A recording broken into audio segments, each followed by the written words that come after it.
poco y vamos a seguir relacionándolo con, ¿no?, con estos ecosistemas, ¿no? Con estos grandes pulmones que tenemos en el mundo. Hoy quiero hablarles acerca de una de las selvas por ahí más hostiles que vamos a encontrar en el mundo y precisamente en Latinoamérica. Vamos a traer a colación el tapón de Darién. Ok, bien. El El tapón de... tapón, No conocía nada de esto, ahora sí. Hoy me entrego totalmente, pero no conozco nada. muy bien. El tapón de Darién es una selva, como veníamos hablando, que se encuentra en la frontera entre Panamá y Colombia. O sea, es una gran superficie selvática de jungla que ocupa una gran parte del territorio panameño y otra parte del territorio colombiano. En el medio de esta selva se encuentra la frontera entre Panamá y Colombia, ¿sí? Bien. Esta selva ocupa 575.000 hectáreas para que tengan una dimensión de lo enorme que es. Y bueno, cabe destacar que en 1981 fue declarado Patrimonio de la Humanidad por la UNESCO por su biodiversidad y sus recursos que así se encuentran y forman parte de ella. Excelente, excelente. Y además, nuevamente decimos esto, es otro de los grandes pulmones de Latinoamérica. Sí, sí, sí, exactamente. Después vamos a ver más adelante lo que representa toda esta dimensión selvática que se encuentra allí, ¿sí? Y como para que tengan otra referencia de lo importante que es, por ejemplo, por ahí muchos y muchas sabemos que hay una ruta panamericana, que muchos le dicen la columna vertebral de Latinoamérica, la ruta que va desde Ushuaia hasta Prudhoe Bay en Alaska, o viceversa, y une todo el continente latinoamericano, perdón, mejor dicho, todo el continente americano, pero se ve interrumpido en este punto. Es por eso también que se le hace relación al tapón de Darién, ¿sí? Ahí hay una barrera selvática en donde incluso la ruta panamericana se corta en el tramo, por ejemplo, del pueblo de Yavisa en Panamá y del lado de Colombia se corta en Chigorodó, ¿sí? En estas dos pueblos, dos comunidades, es ahí donde se corta la ruta, empieza esta selva y no hay más paso terrestre prácticamente. Ok, entonces ¿cómo hacen? Bien, ¿qué pasa? Acá, o sea, en esta parte selvática solamente, o sea, si quieren cruzarla la van a poder cruzar. ¿Sí? Yo esto lo voy a ir adentrando un poquito más adelante. Hay distintas formas, como por ejemplo que se puede viajar por avión o se puede viajar por agua, ¿sí? Ahora, lo que pasa es que igualmente acá, en este tapón de Darién, si se quiere construir este pedazo de ruta, este último tramo que falta para conectar todo el continente americano, se puede realizar, porque hoy en día hay mucha tecnología, los recursos están, mediante inversiones en cada país se puede realizar sin ninguna duda. Pero ¿qué pasa? Muchos de los pueblos originarios que allí habitan, más precisamente del lado de Panamá, impiden esto, no quieren que esto sea así, porque por ahí dicen que, o sea, que no es viable para ellos, ¿sí? Así todo lo que hicieron para poder preservar esta área, esta selva, se crea en 1980 el Parque Nacional de Darién, ¿sí? Del lado de Colombia, del lado de Panamá, perdón, y del lado de Colombia es el Parque Nacional Natural Los Catíos. Son dos parques que ayudan a preservar toda su biodiversidad y la identidad que tiene esta región, ¿sí? Bien, esto que me decís, fíjate que hoy tenemos como una identidad que nos ayuda, por lo menos a la sociedad, después están los grandes empresarios que no, pero a la sociedad que tratamos de preservar esto hoy en día. Pero esto se dio en el año 80 y en el año 73 en Colombia, o sea, viene de Sí, hace bastante. sí, sí, exactamente. Hace bastantes. Cabe destacar también que en esta zona la han habitado en 1500, principio del 1500, por muchas expediciones españolas, sí, precisamente por Cristóbal Colón, por Magallanes y demás en sus expediciones. Y la han declarado muy hostil. Tal es el caso, por ejemplo, de la expedición que levanta a Escocia, que de tanto querer incurrir en esta selva, de tanto querer tomar posesión de esta selva, lo lleva al fracaso rotundo y tienen que firmar luego el tratado que los une a Inglaterra, mejor dicho, a Gran Bretaña, porque se habían quedado sin dinero por realizar estas expediciones a esta selva. Así que imagínense lo que es. Qué bárbaro, de alguna manera la naturaleza se defiende de ser penetrada de alguna manera, sí, es tremendo. Exactamente, sí, sí. Bien, vamos a Bueno, continuar con testimonios. Sí, exactamente. Quiero que escuchen la palabra de Guido Berguido, que es el guía responsable del Parque Nacional de Darién, y a la bióloga Alba Lucía Morales, que nos va a contar acerca de esta reserva. Los escuchamos, Juan. La provincia del Darién es la región más extensa de la República de Panamá. Afortunadamente el Parque Nacional Darién de por sí protege gran cantidad de lo que son los bosques de tierras bajas, bosques primarios con una gran variedad de especies de flora y fauna, muchas de ellas en peligro de extinción, pero también tenemos la ventaja de contar con tierras altas.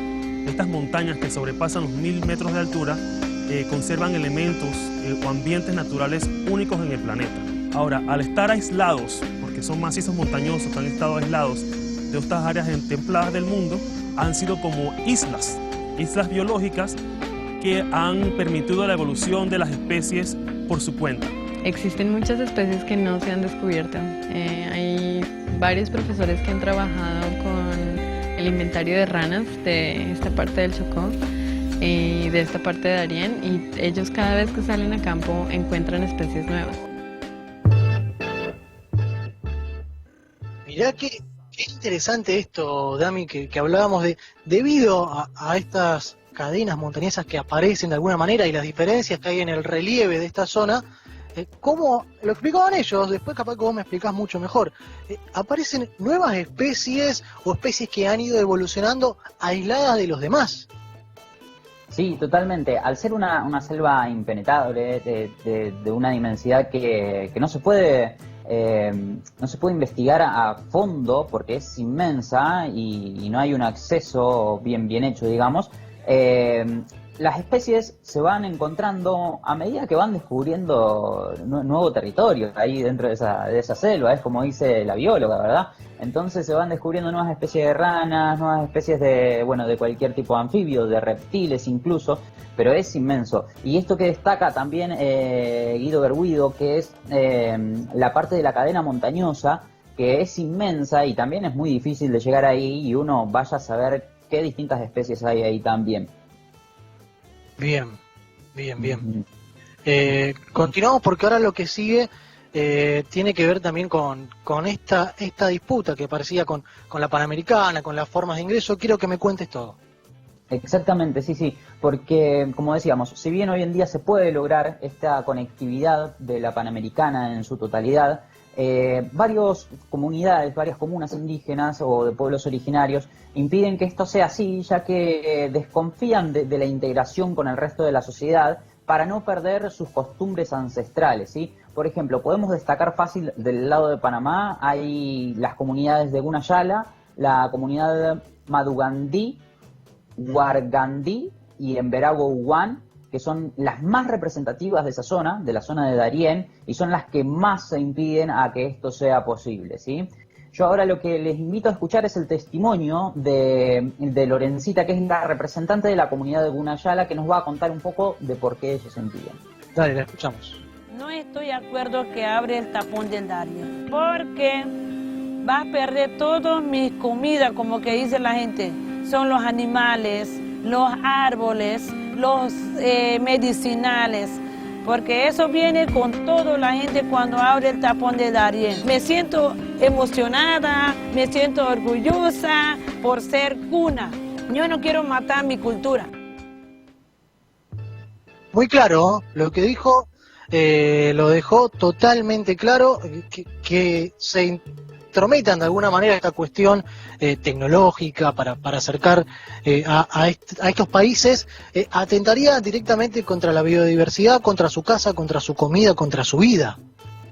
Sí, totalmente, es así como ellos lo toman, es atentar contra su identidad, contra su cultura, y es por eso que luchan constantemente para que este tramo no se haga. Es viable por una parte, totalmente, es respetable, hay otros medios de comunicación hoy en día, y lo que facilitaría de alguna forma que esta parte de la ruta se pueda hacer es más que nada para un comercio que no sé qué tanto lo pueda llegar a beneficiar a estas comunidades que están bien como están. Claro.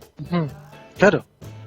Sería una cuestión de no pasarles por encima, de no avasallarles justamente todo lo que es su territorio, su cultura, su idiosincrasia, que es perteneciente justamente a esta zona, Dami. Y además tomar una decisión por ellos que en realidad le vale a ellos más que a nadie. Exactamente. Sí, sí, por supuesto. Ni hablar.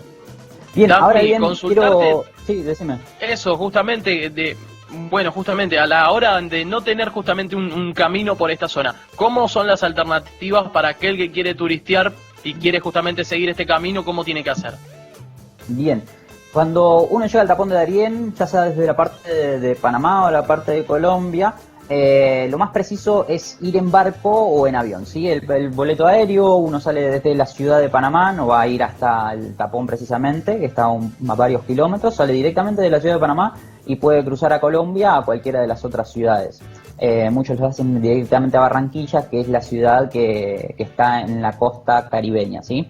O de la misma forma desde Colombia a Panamá. Y la otra forma es a través de barcos, a través de barcazas. Hay, por ejemplo, un paquete que te venden desde Cartagena que sale directamente desde allí. Es un barco muy pintoresco, es como lo más turístico, digamos, porque en ese trayecto que van hasta Panamá te van llevando por varias islas, varios cayos del lado caribeño de este mar Caribe y claro, es muy muy lindo, muy atractivo, pero bueno, así también es la más cara, ¿verdad? Sí. Desafío también. Sí, sí, totalmente. Después, bueno, pueden ir se pueden ir cruzando con distintos barcos cargueros, los mismos barcos que llevan cosas a distintos pueblos, te dejan en un pueblo, luego te pueden tomar en ese pueblo donde te dejaron y llevarte a otro, así. Después vamos a escuchar sobre el final también el testimonio de alguien que hizo este recorrido y me contaba a mí también que tuvieron que atravesar como por 4 pueblos distintos, yendo en barco en barco, digamos, para poder atravesar y la odisea que hicieron. Pero bueno, más allá del turista, el que lo quiera hacer, también hay otra problemática representada acá en el tapón de Darién, que es el tema de la migración. Nuevamente, esto no escapa a esta zona y precisamente al ser una zona de fronteras también hay un gran enfrentamiento con esto, ¿verdad? Y es que un promedio de 25.000 personas por año intentan cruzar esta parte del tapón de Darién a pie. No, es tremendo, es tremendo. Yo, ¿sabés qué? Que hace un tiempo leí un libro de Ingrid Betancourt, recuerdan a aquella ex presidenta que fue secuestrada y bueno, la odisea que tuvo que vivir en la selva, y uno con esa lectura más o menos entendió lo difícil que es atravesar esto. No cualquiera lo puede hacer, tenés que tener una infraestructura alrededor tuyo como para poder realizarlo, herramientas específicas. 25.000 personas, ¿y qué pasa con ellas? Sí, realmente es muy difícil, muy aventurado en una selva totalmente hostil. Estas personas son personas provenientes más que nada de países como Somalia, Bangladesh, Nepal, Sri Lanka, Pakistán, Ghana, Haití y hasta Cuba también, ¿sí? Estas personas salen de sus países, llegan hacia Brasil o Ecuador, que son los dos países que no les piden una visa especial para poder desembarcar allí, para poder habitar ese suelo, y desde ahí se toman buses directamente hasta Colombia, hasta llegar al tapón de Darién, donde allí intentan atravesarlo a pie, intentan atravesar sus ríos que son sumamente peligrosos, realmente peligrosos, y bueno, ahí quedan como varado a esa hostilidad que representa esta selva, ¿sí? Tremendo, tremendo. Me contabas hace un ratito que tenemos a alguien que lo vivió. Sí, exactamente. Traigo a colación el audio de un migrante haitiano que nos va a contar un poco cómo es esto de llegar ahí, cómo ser un migrante en ese tramo. Él se llama Narso Senat y bueno, acá nos va a contar un poco. Lo escuchamos. La migración es algo difícil que enfrentan varias familias aquí, como la mía, como otras, pero todo lo hacemos solo para buscar una vida mejor. El 2010, el terremoto que pasó destruyó todo Haití, y Haití no tiene economía para la reconstrucción de las casas, ni del Palacio Nacional tampoco, y desde entonces ha quedado en ruinas y ha traído más pobreza a la población. Pasé 9 días en ese camino, y si estoy aquí hoy en día es gracias a Dios, porque en ese camino, en esos 9 días, pasé 2 días sin comida. Trajimos arroz, galletas y tal, todo para el camino, pero nosotros no estimamos pasar todo ese tiempo, pero pasamos 9 días y la comida se nos acabó. Entonces pasamos 2 días caminando sin comida. Gracias a Dios que encontramos una mata de plátano Entonces agarramos unos plátanos y los pusimos a hervir. Eso fue lo que nos salvó. Ahí después continuamos caminando. Después de 3 horas llegamos a la ciudad que se llama Bajo Chiquito. La migración es algo difícil, duro, que enfrentan varias familias aquí, como la mía y como otras. Pero todo lo hacemos solo para buscar una vida mejor. No para hacer daño a nadie, ni a los gobiernos, ni nada. Solo estamos buscando una vida mejor, porque de donde salimos no encontramos esa vida. Me quedé escuchando atentamente, sobre todo por cómo desarrolló su discurso aquí el último testimonio de Narso Senat. Primero contaba acerca de las causas por las cuales decidía salir de su país, que era luego de este tremendo terremoto que fue hace algunos años en Haití, del que no se pudieron reponer, que la pobreza ha crecido muchísimo y es una de las principales causas aquí en Latinoamérica, ¿no? En Latinoamérica, que es la pobreza extrema y te obliga sí o sí a salir de tu país en busca de otras oportunidades. 9 días estuvo en este camino, 2 días sin comer, es tremendo.